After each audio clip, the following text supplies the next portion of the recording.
Flowers and plants grow at the Montreal Botanical Garden. So do sculptures. Large sculptures grew in the garden in just a few weeks, springing from the mind of North Carolina artist Patrick Doherty.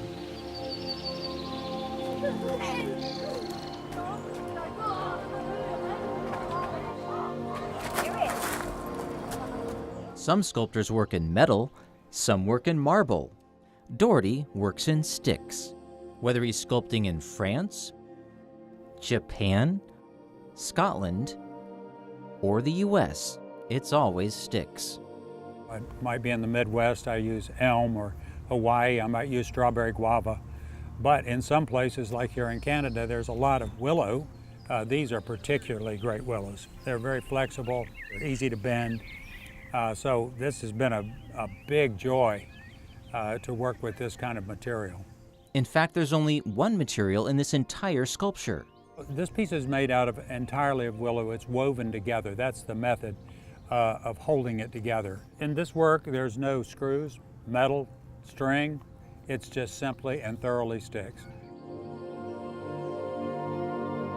I'm not sure that I know how to define beauty. I can just say that if you bend a stick just before it breaks, it's got a beautiful curve to it. After 17 long days of work, Doherty, his 2 assistants, and a team of 35 volunteers finished this piece of the garden first. I've named the piece behind me Thrown for a Loop. And in this case, it's kind of an endless knot that starts and the wall just moves in and amongst itself. It constitutes 13 different rooms, numerous doors, lots of passages that are not quite doors, and it really invites the public to take a stroll through. It's a real exploration because you don't know what angles you're about to meet.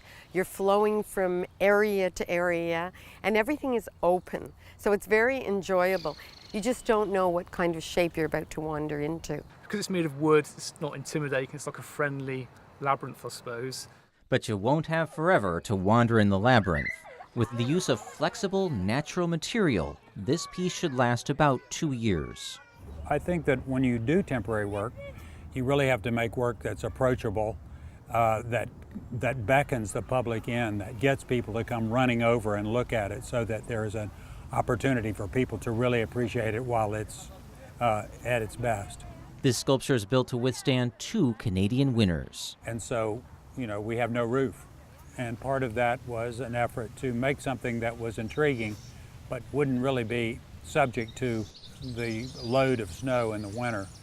I started a second piece here, and it's going to have a big oculus, a big opening in the dome, so that most of the weight of the snow drops back through. Volunteer Una Hansen says she enjoyed working on the second piece, overseen by Doherty and his assistants. I want to learn how to do this because I'd like to create something similar in my back garden, on a smaller scale, of course. It's nice to understand what you can do with the material. The artist named the second piece Fancy's Bower, a poetic name for something he describes as an architectural folly. Maybe it's a mystical, natural place that conscripted itself, So we always try for something that looks man-made, but then it's unclear if, maybe the wind came up and blew it into some configuration, and maybe the animals made it.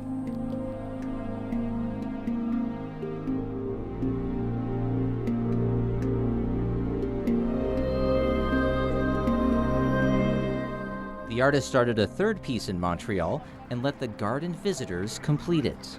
It allows me to just have more of a sense of the community, but it also makes sculpture comprehensible. I mean, it's not like it's something that the gods do. It's just like normal people try to build things that are entertaining, that are compelling, that add interest to your life.